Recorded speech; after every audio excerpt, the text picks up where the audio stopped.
infrastructure. These are things that we are doing everything we can as a government to make sure that the impact on households is limited.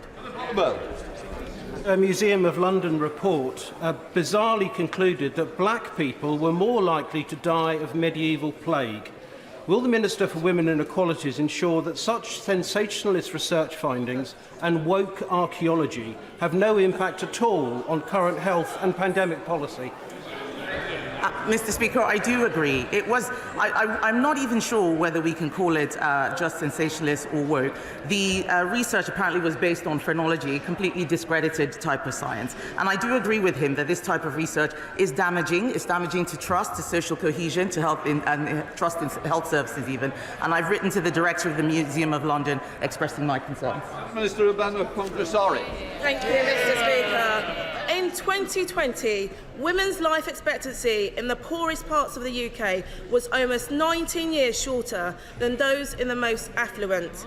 13 years ago, Labour introduced social economic duty in the Equality Act to make the NHS and other public bodies tackle this gap.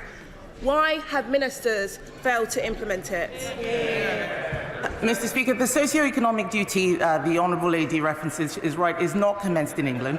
It is, however, commenced in Scotland, where the figures are worse, and that shows that that is not the solution to the problems which he's raising. Elaine Saxby.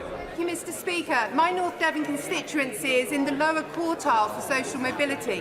What steps is my right honourable friend taking to improve social mobility outcomes for remote, rural and coastal communities? Thank you, Mr. Speaker. I agree with my honourable friend that circumstances of a person's birth or where they live should not be a barrier to social mobility, and that's why we have established things like the Social Mobility Pledge Consortium with businesses. 120 of them have signed up. There are 12 Community Renewal Fund projects serving her constituency and the wider area, and of course £1.2 million from the Shared Prosperity Fund achieving those aims. Rachel Hopkins. Thank you, Mr. Speaker. The Eccleston Review was published 5 months ago, and we're due to have a statement later today. Can I seek assurances from the Secretary of State that her department will work with the Ministry of Defence to ensure its recommendations are published at pace? Well, I completely agree with the Honourable Lady. It was a very important review. I'm glad that my right honourable friend, the Prime Minister, made an apology at this dispatch box. There will be a statement later on, and I suggest that she asks questions of the Minister at that point. Richard Fuller. Every year, 800 women pass through immigration detention, including centres such as Yarlswood in my constituency. Many of these women have been trafficked or are victims of sexual abuse. I'm working with the group Women for Refugee Women to provide a snapshot of the backgrounds of these women. Will the Minister agree to meet with us to analyse the results of their finding? Minister. I thank my honourable friend for his question. Of course I would be happy to meet with him. Women who have survived trafficking or sexual abuse are detained only when the evidence of vulnerability in their individual case is outweighed by immigration removal considerations.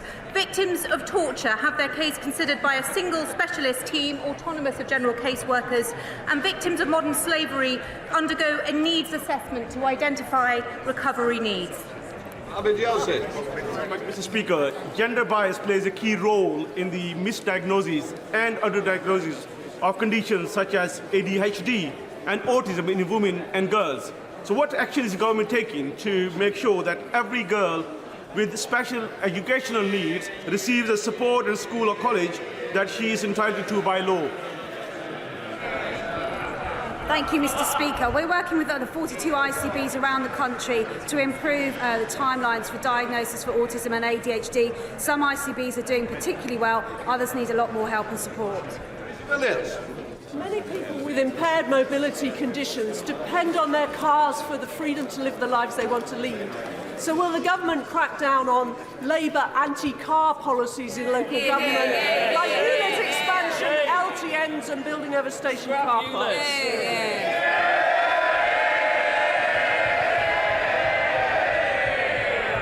Thank you, Mr. Speaker. This government is clear in its condemnation of Labour's attack on motorists, whether it's in London or Wales. That is why, in the summer, the Prime Minister ordered a review of low-traffic neighbourhoods, which are making some parts of London inaccessible for disabled people, whether they're using public transport or cars. Kenny Caskell, final question. and single sex has disclosed that police forces are still failing to adequately record the sex of an offender at birth, sometimes recording self-identification. This can have considerable effect upon criminal justice data. Will the Minister take any steps to ensure that the correct data is given so that appropriate analysis can be given and we don't have skewed information? Yes, that is something that my department is working on. He's absolutely right that we need to make sure that data is accurate, people understand what is being recorded, and that this doesn't have an impact on how public services are delivered. And if he has any further information which he would like to share, I'd very much like to see if there's specific constituency circumstances we can look into. We now come to Prime Minister's questions. Mike Kane. Welcome back, number one, sir. Mr. Speaker.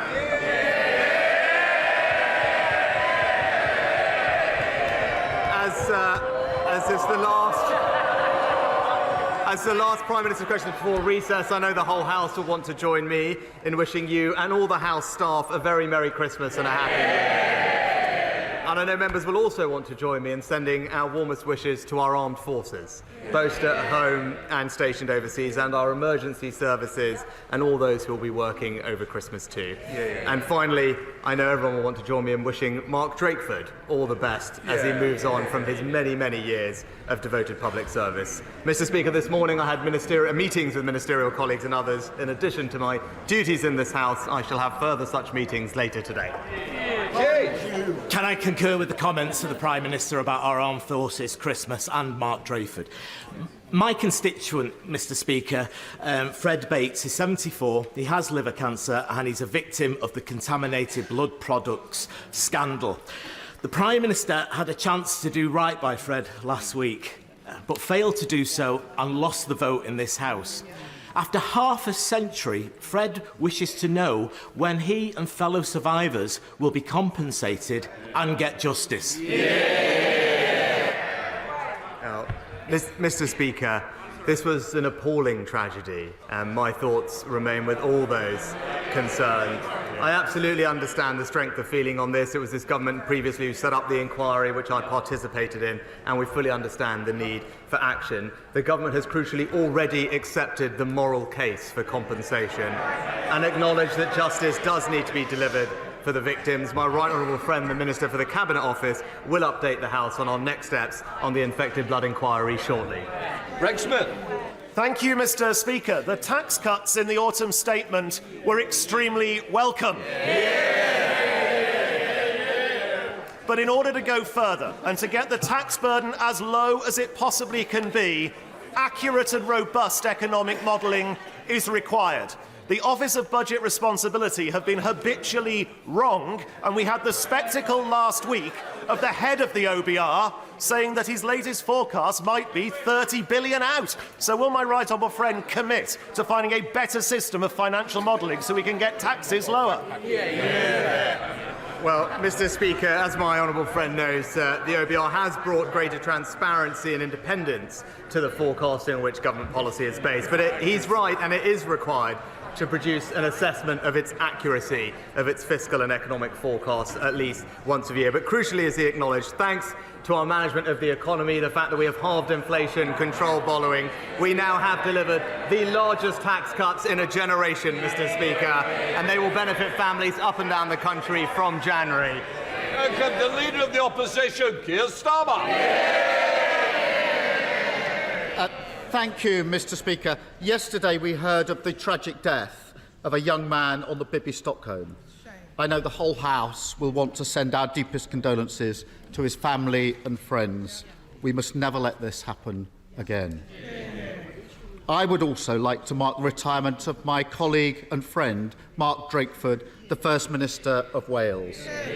Mark committed his life to public service and lives his values every day. Quietly and patiently, Mark has been a titan of Labour and Welsh politics, and we thank him for his service and wish him well. Mr. Speaker, Christmas is a time of peace on earth and goodwill to all. Has anyone told the Tory party?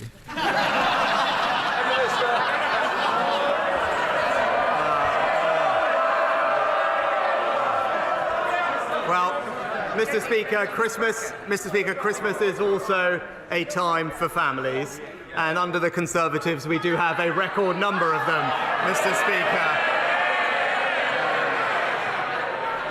Mr. Speaker, to this point, at the beginning of the year, I set out some priorities that this government would deliver for the British people. And over the course of this year, we have, Mr. Speaker, inflation halved, Mr. Speaker, the economy growing, debt falling, action on the longest waiters, the boats down by a third, and crucially, as we heard from Honourable Friend, tax cuts coming to help working families in the new year. Mr. Speaker, he can spin it all he likes, but the whole country can see that yet again the Tory party is in meltdown and everyone else is paying the price. Now, he's kicked the can down the road, but in the last week his MPs have said of him he's not capable enough, he's inexperienced, he's arrogant, a really bad politician. When they're shouting, this is what they said. So, well, come on. Who was it who said he's a really bad politician? Hands up. They're shouting. Well, what about inexperienced? Who was that? And now there's got to be some hands for this. He's got to go. Oh, shy. Apparently, he's holding a Christmas party next week. Order. It's Christmas. No, but you might not want the Christmas present that I could give you. So please, here's Sama. Apparently he's holding a Christmas party next week. How's the invite list looking?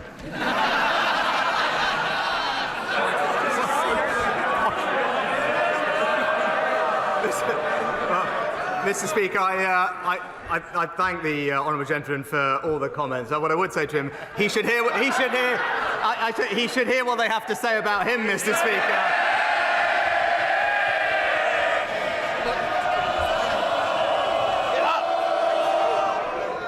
Right. Do you want to be the first one?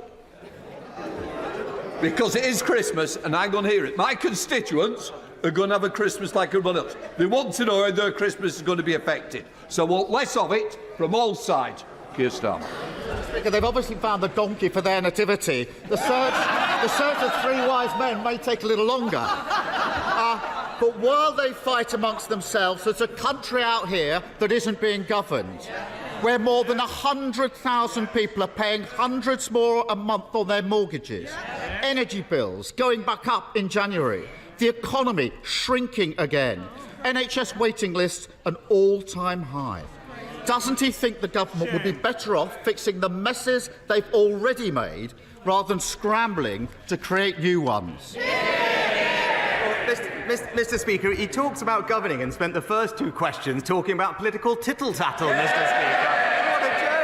What a joke. Well, let's get on to the substance, Mr. Speaker. Let's get on to the substance. He mentioned the things. What is the news that we've just heard in the last week? Well, what's the most important thing? The most important thing is education, Mr. Speaker, because that's how we spread opportunity in our country. And what have we learned? Where are the schools performing best in the United Kingdom? In England, Mr. Speaker, thanks to the reforms of this Conservative government, rising up the league tables, giving our kids the start they need. And where are they plummeting down? In Labour-run Wales. He talks about children. Nearly 140,000 children are going to be homeless this Christmas. That is more than ever before. That's a shocking state of affairs, and it should shame this government. Instead of more social housing, house building is set to collapse. Instead of banning no-fault evictions, thousands of families are at risk of homelessness. Rather than indulging his backbenchers swanning around in their factions and their star chambers, pretending to be members of the mafia, when's he going to get a grip and focus on the country? Let's just look at the facts. Let's look at the facts, actually, because rough sleeping in this country is down by 35%, Mr. Speaker, since its peak, thanks to the efforts of this government. There are hundreds of thousands of fewer children in poverty today, thanks to this government, Mr. Speaker. And when it comes to home building, again, what are you doing? We just had the data this last week. in the last year. An almost record number of new homes delivered, Mr. Speaker. More than in any year of the last Labour government. 140,000 children homeless this Christmas, and he's utterly tone deaf. And the rise in homelessness shows how these Tory crises merge and grow and damage the country. Families like the Bradys in Wiltshire, both parents working full-time with 2 young children, forced out of their home of 15 years by a no-fault eviction, now living in their van. Or 11-year-old Liam Walker, homeless this Christmas. He wrote a letter to Santa saying, "Please, can I have a forever home? I don't want any new toys. I just want all my old toys out of storage. I just want us to be happy again." Is there anything that could shame this government into putting the country first? Then it's surely this little boy. Mr. Speaker, if he really cared about building homes... No. If he really cared about building homes, when there was an opportunity in this House, Mr. Speaker, in this House, to back our plans to reform defective EU laws, to unlock 100,000 new homes, Mr. Speaker, what did he do? What did he do? He went in front of the cameras and said one thing and came in here and blocked it. Typical shameless opportunism. Thank you, Mr. Speaker. He hasn't finished. As the world's... One more. Mr. Speaker, is that really his Christmas message to Liam? Cocooned in his party management breakfast. He just can't see the country. Order. Mr. Cleverly, please. It's Christmas. I want a little bit of silence. And I'm going to get it one way or another. And that goes to each side. Keir Starmer. Cocooned in his party management breakfast, he just can't see the country in front of him and what they've done. I'll finish by thanking hard-working families across Britain who kept our country going. It's been an impossibly difficult year for so many. I want to pay special tribute to our key workers, particularly those in the emergency services and those serving abroad in our forces, who, even at this time of year, are doing the vital work of protecting their country. I wish everyone, including the members opposite, a very happy and peaceful New Year. Will the Prime Minister join me? Prime Minister. I think, Mr. Speaker, he missed that I paid tribute to our emergency workers at the beginning of the session, Mr. Speaker. But let's see, because I think it is important, because he talked about working families. Of course, Mr. Speaker, I want to make sure that we support working families, and that's what we're actually delivering, Mr. Speaker, because all he has to offer them is borrowing £28 billion a year, which all it will do is push up their mortgage rates and push up their taxes. Meanwhile, what have we done? Delivered tax cuts for millions of working families, boosted the national living wage, Mr. Speaker, recruited 50,000 more nurses, 20,000 more police officers, improved our schools. We've cut the cost of net zero for those working families. We've cut the boat crossings by a third and we've halved inflation. And that's the difference, Mr. Speaker. We're getting on and delivering for working Britain.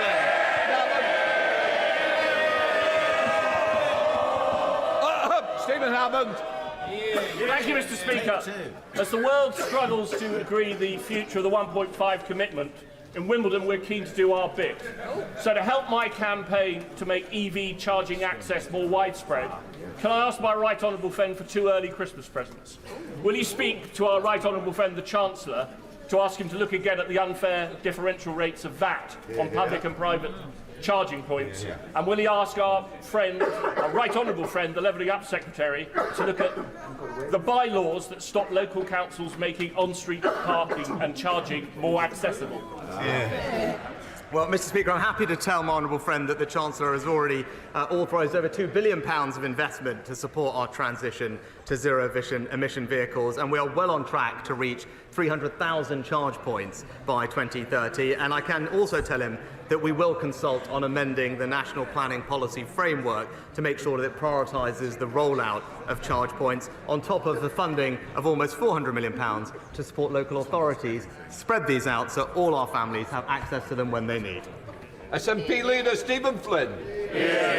Thank you, Mr. Speaker. Can the Prime Minister please share his Christmas message for children being bombed in Gaza this winter? Prime Minister. No. Mr. Speaker, nobody wants to see this conflict go on for a moment longer than necessary. We urgently need more humanitarian pauses to get all the hostages out and to get life-saving aid into Gaza to alleviate the suffering of the Palestinian people.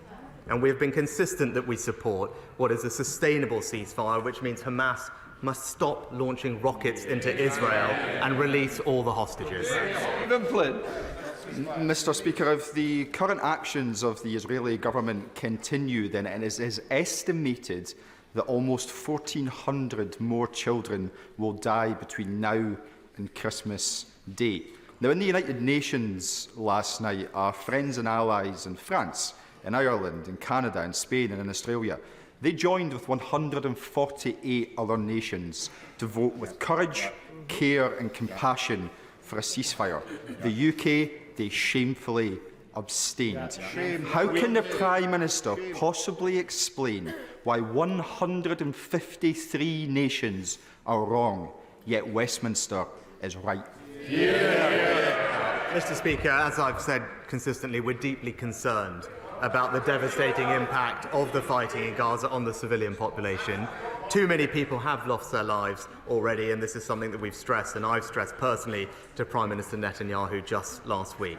What we are doing practically is to get more aid into Gaza, Mr. Speaker. The Foreign Secretary is appointing a UK humanitarian coordinator, and in my conversations last week with Prime Minister Netanyahu, I pressed him on opening up the Kerem Shalom crossing so that more aid can flow in, and we are actively exploring the opportunity for maritime corridors, something that the UK is well placed to lead, and I can give him my assurance that we will work night and day to get more aid to those who desperately need it. Dr. Neil Hudson. Thank you, Mr. Speaker. We expect our young folk to remain in educational training until they are 18, but many lack transport to get there. With the amazing head teacher of Alston Moor Federation, Jill Jackson, I secured funding from the council to get her students to college and pressed the council for a £500,000 bursary scheme to extend youth travel more widely. But we shouldn't have to do this. To secure equality of opportunity and true levelling up, will the Prime Minister look to mandate and support councils to provide post-16 transport so all our young people in towns, cities and rural areas can reach their next stage in life? My honourable friend and the head teacher of Alston Moor Federation, Jill Jackson, have done a fantastic job in securing more funding, and I wish her well also, I believe, on her upcoming retirement. As he knows, our school travel policy ensures that no child is prevented from accessing education by a lack of transport. Not only do we have home-to-school travel policies, but the 16 to 19 bursary fund can be used to support young people with transport costs, and more generally we're taking action to keep bus fares capped at £2, Mr. Speaker, but I'll happily make sure that my honourable friend gets a meeting with the relevant minister to discuss his proposals further. Donaldson. Mr. Speaker, the Prime Minister will be aware of unionist concerns about the need to remove the Irish Sea border created by the protocol, and that disrupts the UK's internal market. Will the Prime Minister bring forward legislation to amend the UK Internal Market Act and both guarantee and future-proof Northern Ireland's unfettered access to the UK's internal market in all scenarios? Can I thank my right honourable friend?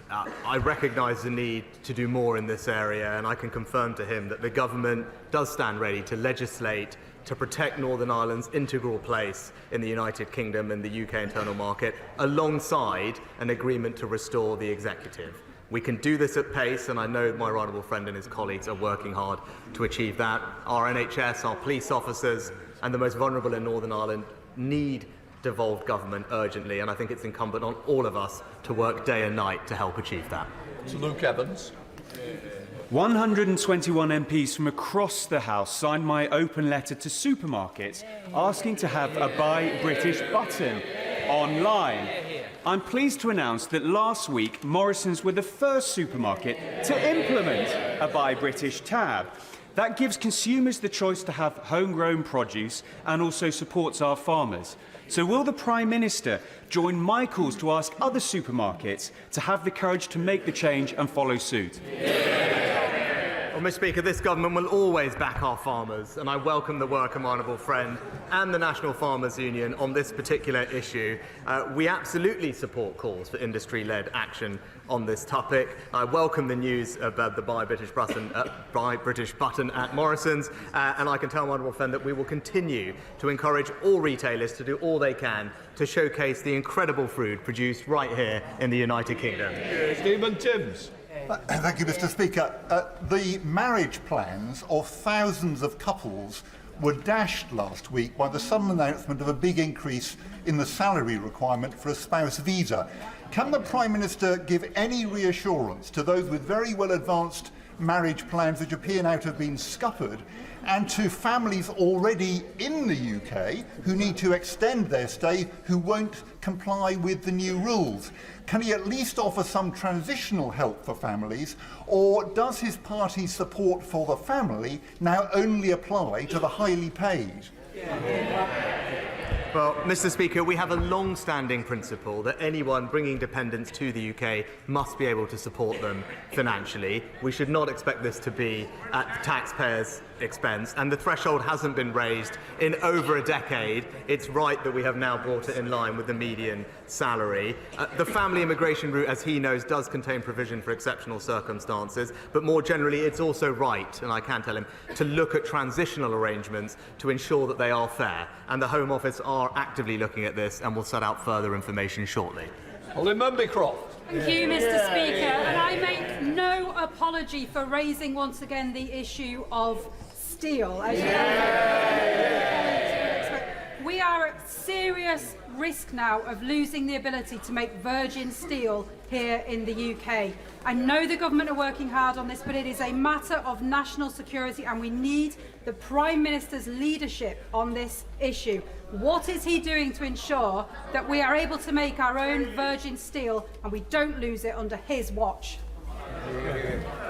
Mr. Speaker, can I praise my honourable friend's leadership for championing her local community, but also the steel industry in the UK, and she's right to do so, because it is an incredibly important part, not just of our local communities, but of our economy and security, and she is right to put this issue on the agenda. We are committed to working with the steel sector to secure a decarbonised future, supporting local economic growth and our levelling up agenda. That includes our commitment for major support with energy costs, but also access to hundreds of £millions of grants to support energy efficiency and decarbonisation. I obviously can't comment on conversations with individual companies, but she can see our track record in working with either Celsa or Tata Steel that we have been able to support our fantastic steel industry and will always continue to do so.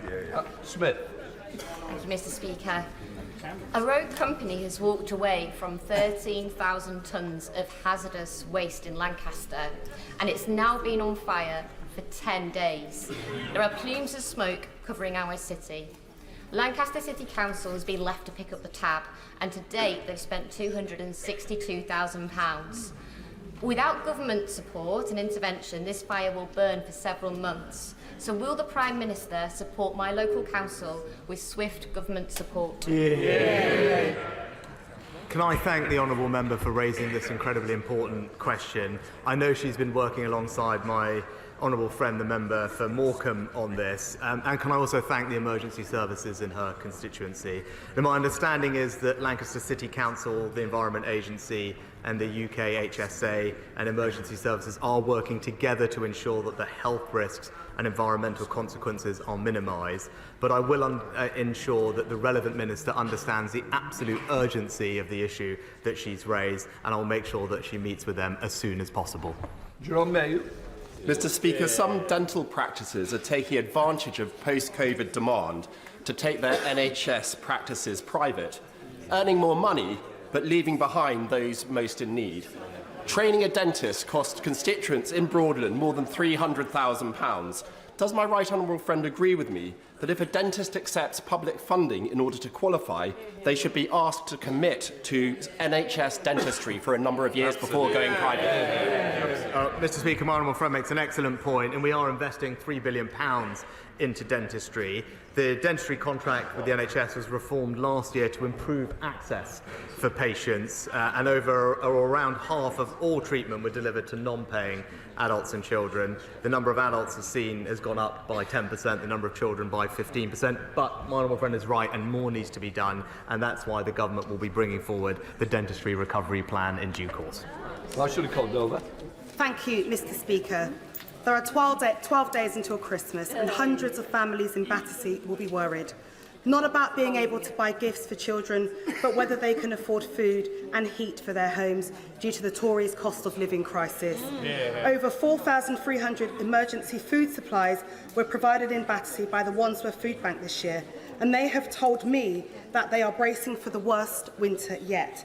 So what is the Prime Minister doing to ensure families do not go cold and hungry this Christmas? Well, Mr. Speaker, we care deeply about making sure those who are most vulnerable in our society get the support that they need through the winter. That's why we increased welfare by record amounts earlier this year. We supplemented that with cost of living payments of £900 for the most vulnerable. It's why we supported those with energy bills who need our help the most. Pensioners in her constituency and elsewhere will receive up to £300 alongside their winter fuel payment. And indeed, that support lasts not just through the winter, but into next year, because we're deeply committed to helping those who need it, and this government has got a track record of delivering that help. Mr. Wallace. Thank you, Mr. Speaker. The Prime Minister is rightly focused on taking long-term decisions to improve the lives of people in this country. So can I make a suggestion? Our mental health legislation is 40 years old, and we made a manifesto commitment in 2017 and 2019 to reform the Mental Health Act, because we have people with learning disabilities and autism sectioned under the Act being kept an inappropriate accommodation for long periods.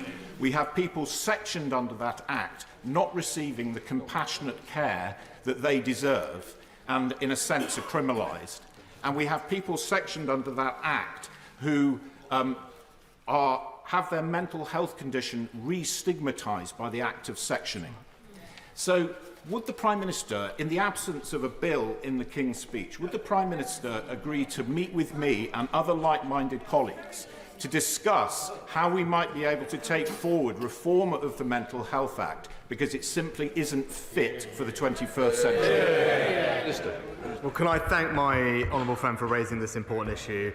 He's absolutely right about the work that needs to be done, and I'm grateful to the Joint Committee on the draft Mental Health Bill, and our intention is, when parliamentary time allows, to bring forward a bill. I'd be happy to meet with him and colleagues to discuss this, but also just remind everyone that we are undertaking the largest expansion of mental health services in a generation, £2.3 billion of extra funding by March of next year, increasing capital investment in mental health urgent care centres, and, under the long-term workforce plan, the largest expansion of the mental health workforce that we've ever seen in this country. Speller. Thank you, Mr. Speaker. Rather than the headline chaos of a government that is dominating the media, much more important to the public, business and organisations is their deeply unsatisfactory day-to-day experience in engaging with this dysfunctional administration. As far as they can see, Britain isn't working. When's he going to get a grip? Mr. Speaker, the most pressing issue facing families is the cost of living, which is why this government has delivered what it said, which was to halve inflation, Mr. Speaker. Not just that, we are supplementing that with significant tax cuts benefiting working families from January, £450 for a typical person in work, demonstrating that we are absolutely on the side of hard-working families, and this government is cutting their taxes. Mr. Speaker, breast cancer survival rates have improved, but we need to go further on harder-to-reach cancers. There is a drop-in in Parliament this afternoon on lobular breast cancer and the research we need. Could my right honourable friend or his excellent new Secretary of State for Health find time in their busy diaries to join us? Well, can I thank my right honourable friend for the work that he does on this specific and important issue. I'm happy to tell him the Health Secretary, I believe, is attending this afternoon's event to hear more about its work, and I can assure him that we're focused on fighting cancer on all fronts: prevention, diagnosis, treatment, research and funding. We are making good progress, but there's always more we can do, and I look forward to hearing from him after this afternoon's event. Thank you, Mr. Speaker.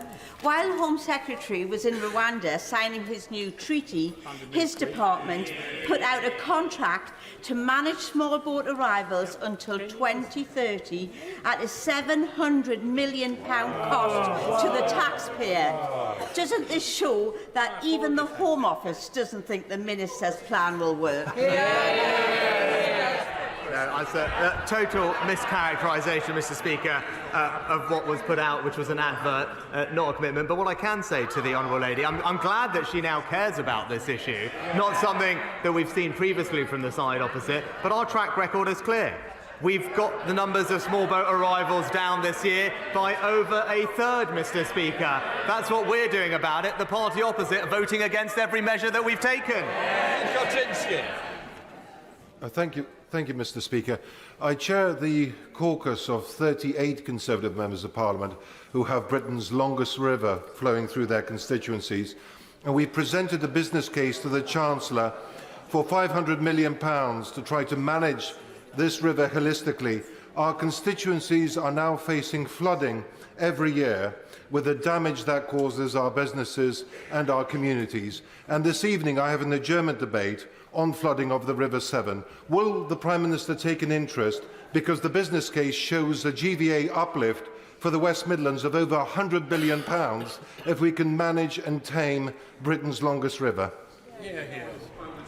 Can I thank my honourable friend for raising this? I do recall he and I spoke about this when I was Chancellor, and I praise him for the work and his leadership on this issue in his local area. I'll make sure the Chancellor does look at the business case, and he will know that we have a significantly increased funding for flood defences to over £5 billion, protecting hundreds of thousands more homes. But if this is an interesting opportunity for the Chancellor to look at it, I'm sure he'll take that up. Christopher Brown. Thank you, Mr. Speaker. Mr. Speaker, what's worse? Losing your WhatsApp messages as a tech pro, losing £11.8 billion to fraud as Chancellor, presiding over the biggest fall in living standards in our history, or desperately clinging on to power when you become even more unpopular than Boris Johnson? Mr. Speaker, Mr. Speaker, what matters to me is delivering for the British people, and that's exactly what we're doing. I don't, Theresa Villiers. Given the appalling reports of sexual violence committed by Hamas on the 7th of October and the risk that hostages could have this treatment inflicted on them as well, will he raise this issue in international fora so the international community demands strongly humanitarian access to hostages in Gaza? Mr. Speaker, the reports of sexual violence perpetrated by Hamas are deeply shocking. We've raised our concerns with the United Nations a fortnight or so ago, and we are engaging with the Israeli government to consider what further support we can take. And more broadly, we continue to do everything that we can to ensure that all hostages can return safely to their families, including those British hostages and those with links to the UK. And she can rest assured that I and the Foreign Secretary are working tirelessly to bring about their safe return. That completes Prime Minister's questions.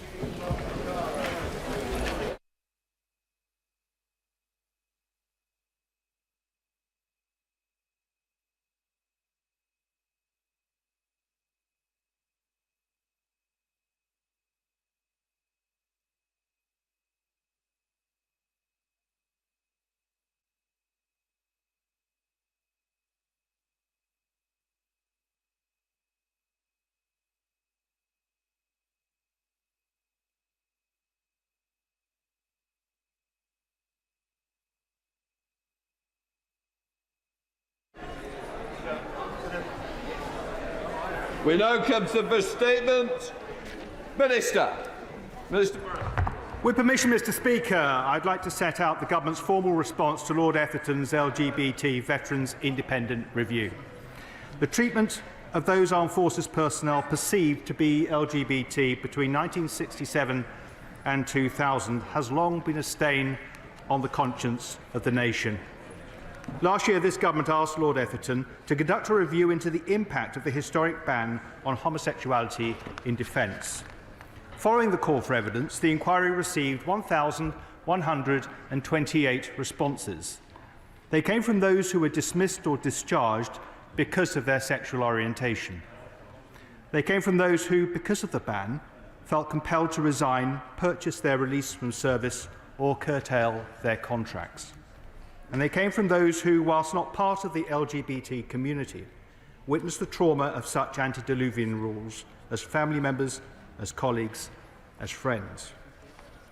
Etherton paints an unflinching picture of the most shocking treatment of gay members of our defence community by an institutionally homophobic organisation.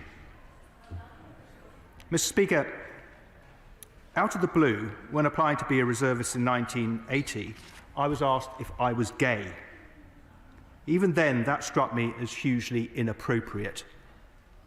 But that strong sense of impropriety that has stayed with me for 43 years pales into insignificance against the wall of hurt experienced by LGBT people in the course of their defence journey, much of it evidenced by Terence Etherton. Different members of the community have, of course, been impacted differently. Yet for each and every one, the repercussions were enduring, with tentacles reaching into all dimensions of their lives since. Sadly, we cannot turn the clock back. But we can apologise for decades of hurt. That is what the Prime Minister did after Lord Etherton published his report in July. And that is what the Defence Secretary and Service Chiefs have done in their turn. However, apologies are not enough. Etherton demands more, and we agree. That's why, even before the report was published, the government took steps to right historic wrongs. In 2021, we began handing back medals to anyone who had had them withheld or removed because of their sexuality. Medals matter. They should never have been snatched away. In December 2021, we removed the barriers that prevented those living with HIV from joining the military. And back in June, the Home Office extended its disregard and pardon scheme, wiping historic convictions for same-sex sexual activity. The extension was especially important for veterans because it broadened the eligibility to include any same-sex conviction that wouldn't be a crime today, thereby covering service disciplinary offences. In addition, we published guidance helping to make LGBT veterans aware of things they might not have felt they were entitled to. This includes information on mental and physical health support, as well as benefits that all veterans are able to receive.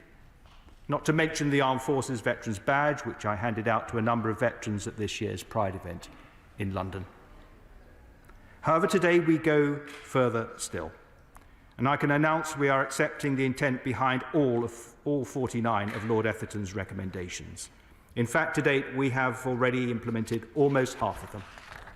We have established a legacy website to host the review, the government response and information collected by the review, including testimonies. And through Op Courage, we are ensuring a focus on the non-combat mental health impacts of the ban. Significantly, in some instances, we have actually gone above and beyond the review recommendations. For example, Etherton advised making certain restorative measures available for the next of kin of deceased veterans.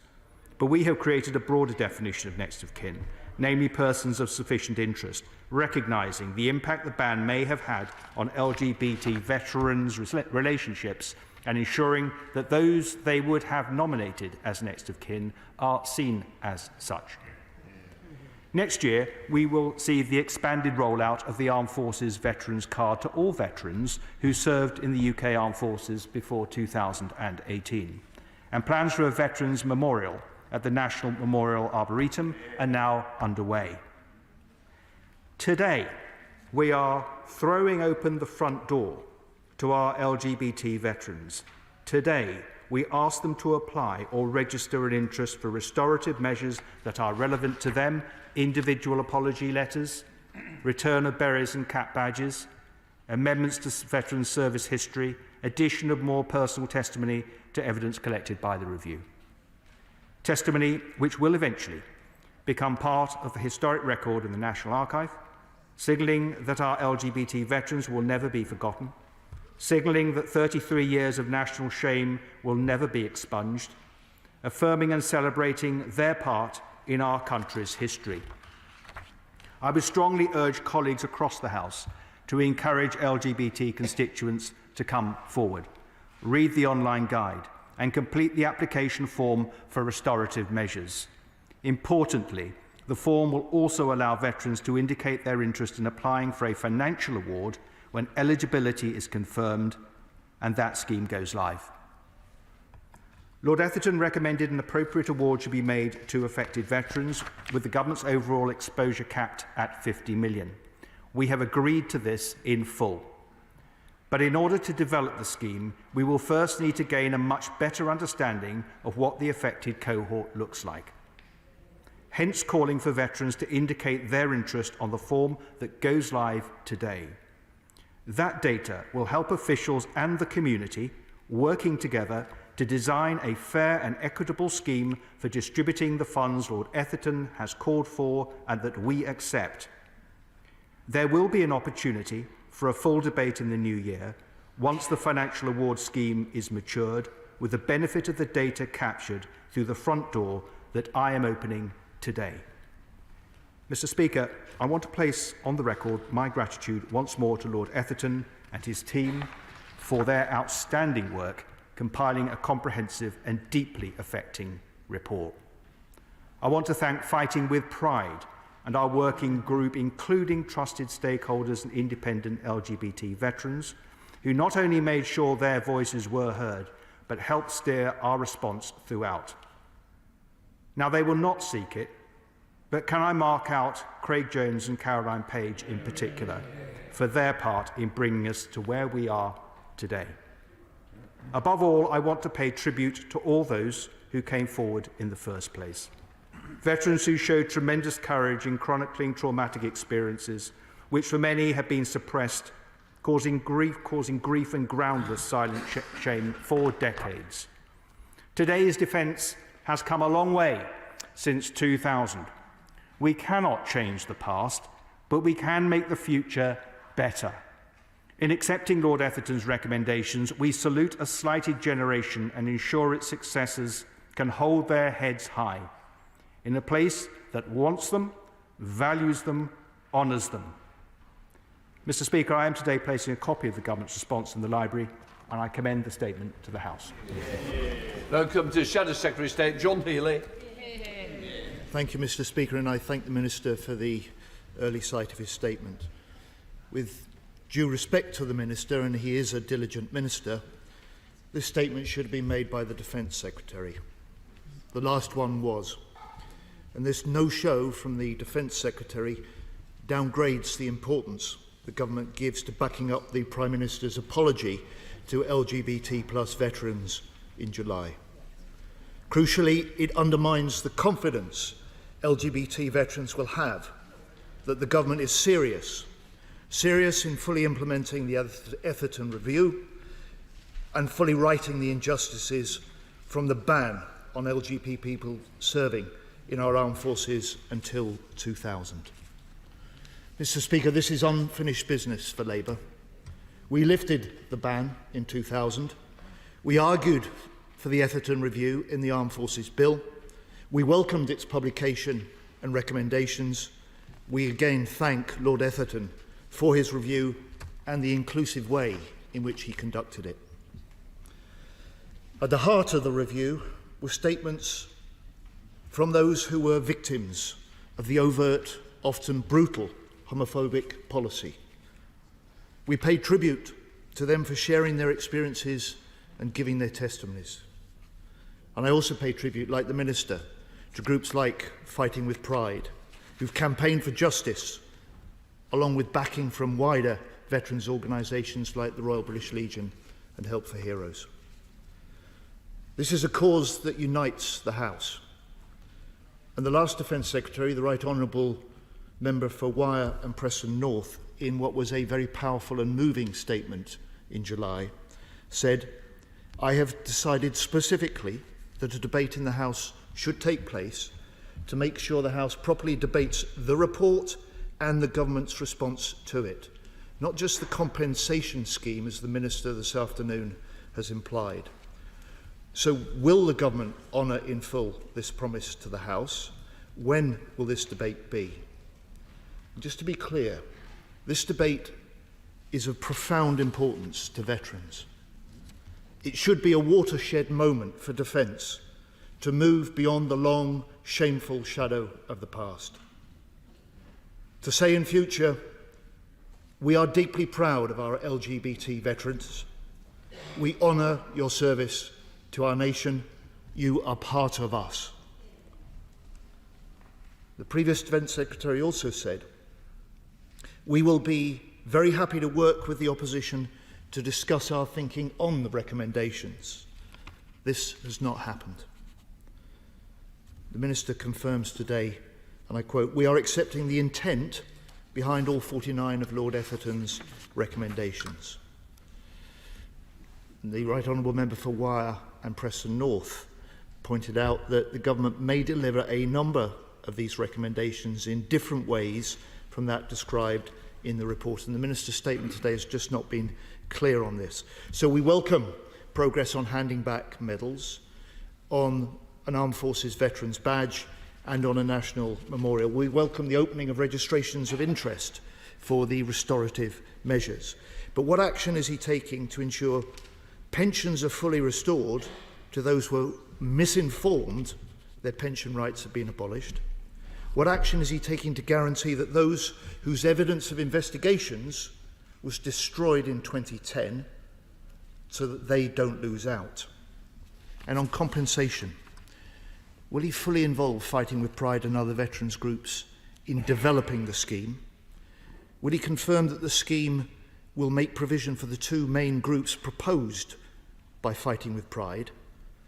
Is the financial provision of £50 million in the MOD's budget for 2024? And when does he aim to open up the scheme? Mr. Speaker, we cannot change the past, but we can act to make amends. We can honour the service of our LGBT veterans. We can take pride in the inspiration they provide to future generations. This is what they and we across the House have the right to expect from government ministers. Thank you, Mr. Speaker. I'm grateful to the honourable gentleman. I just gently remind him it was this government that set up the Etherton Review, and it is this government that's carrying out the 49 recommendations. I'm proud of that. He needs to be very careful. Political parties shouldn't throw stones, and I think he would be the last one to try to make party political points out of this subject matter, and to a large extent I think we have resisted that. I said that a full debate would happen in the new year, but it has to have the advantage of, I think, something meaningful to debate, and that is the financial elements of this, which I perceive is the main point of likely controversy around this material. The honourable gentleman made it clear that we are in agreement all in agreement with the general thrust of this. So the controversy will be around how we structure the financial award. I expect in the new year to be in a much better place to bring to the House a suggestion around how we might do that, having consulted with others and observed from lessons of the past and also experience in other countries. However, the debate will not be confined to the finances, and I think that's implied in my use of the word full debate. I hope that's some reassurance to the honourable gentleman. On intent, we have discussed before other ways of delivering the same outcome to the satisfaction of veterans. For example, some veterans want a veterans badge. This is different from the existing veterans badge. Some do not. So we've designed a ribbon, which I have seen the prototype for, and which I think is a compromise. So that's an example of how we might do things differently to the ways described by Lord Etherton. Lord Etherton talks about relisting people on the Navy, Army and Air Force lists. Well, those lists don't exist in the way that they once did, but we can publish those names if people want them published via the London Gazette. So that's a further example of doing the same thing, but in a different way.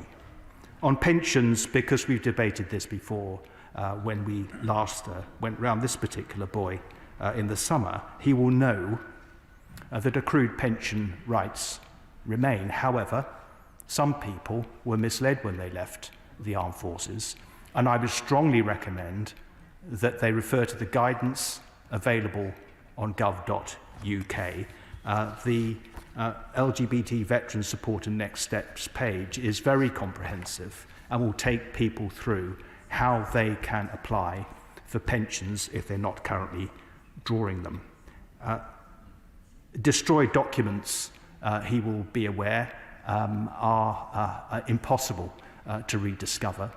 However, there are tags attached to most of them, which highlight the fact that